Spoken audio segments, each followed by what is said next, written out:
The Kennedys, An American Drama, by Peter Collier and David Horowitz.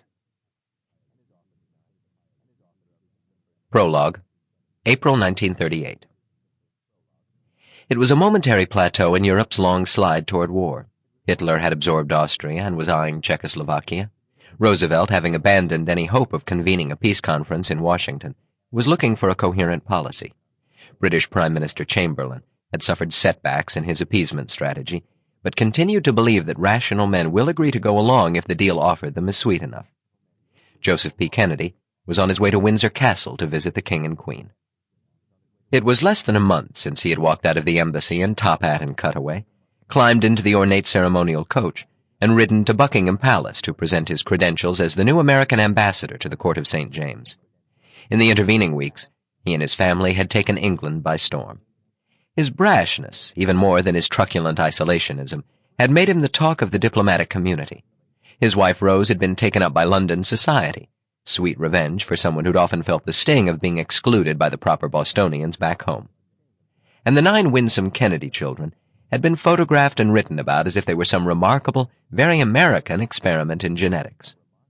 In one breathtaking move, the Kennedys had become America's first family abroad. The invitation to spend a weekend with the King and Queen was final proof that they had indeed arrived. As their limousine pulled into Windsor Park, Joe and Rose drank in the royal details like tourists. The park looked like a forest in some old English ballad. The castle itself had an intentional magnificence unmatched by anything they'd ever seen in all their travels. As they were shown inside, they saw vaulted ceilings, furniture upholstered in red damask, gold ornaments, and liveried servants moving with silent precision down the long hallways. Their suitcases were deposited in a suite they later learned had once been Queen Victoria's private chambers. The peruqued footman attending them looked like a relic from the British Museum. Dinner itself was the kind of occasion Joe Kennedy liked, a banquet of anecdotes and impressions that could be passed on to his children like the handwritten notes of commendation he solicited from President Roosevelt and photographs of himself posed beside the famous. Prime Minister Chamberlain and his wife were there, along with the new foreign minister, Lord Halifax and his wife, and the Queen's relatives, Lord and Lady Elphinstone. When someone mentioned the painting of Victoria wearing the garter, the royal couple discussed the origins of the motto of the order, On y soit qui mal y pense.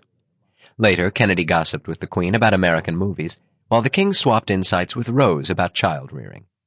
Eventually, the King began to give the Queen significant looks that an imposing floral centerpiece prevented her from catching, which forced him to make a joke of the royal nod that traditionally signaled that dinner was over. Sample complete. Ready to continue?